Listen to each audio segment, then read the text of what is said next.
Trinitas, Sambanambok personila, Babalango Wainyin, Fufu Trinitas.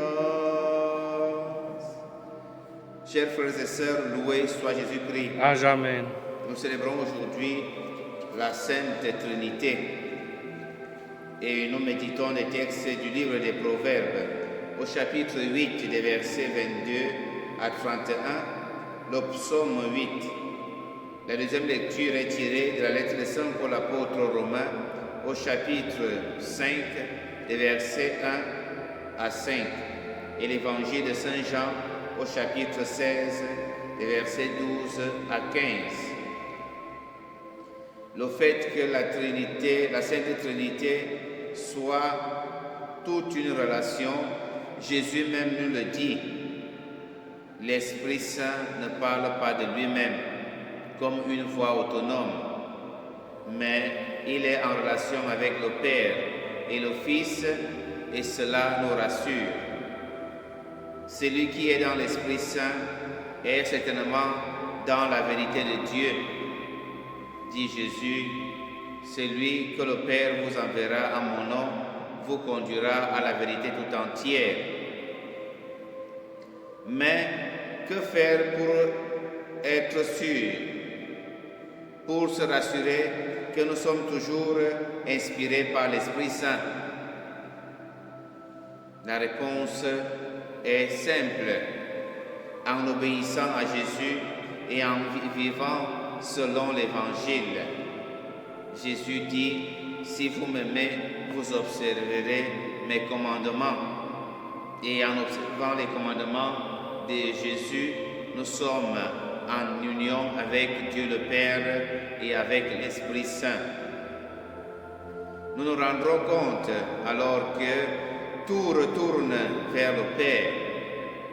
Le Père nous donne l'Esprit Saint pour nous faire vivre de sa vie, nous faire vivre de la vie divine. Et nous sommes sûrs de la vivre si nous obéissons à la parole de Jésus, vrai et unique interprète de la volonté du Père. Saint Jean nous dit dans son prologue, Dieu, personne ne l'a jamais vu. Personne ne l'a jamais vu. Mais le Fils unique, qui est Dieu, c'est lui qui l'a révélé dans Jean chapitre 1, verset 18. À la fin, le fait que Dieu soit un et trine nous fait comprendre que Dieu est relation en soi. Dieu est en relation avec les hommes par le Fils qui nous a été donné.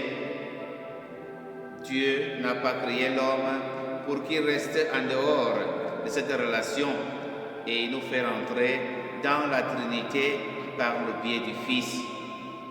Le Père, le Fils et le Saint-Esprit vivent dans une relation parfaite, une relation harmonieuse qui devrait inspirer nos relations aujourd'hui.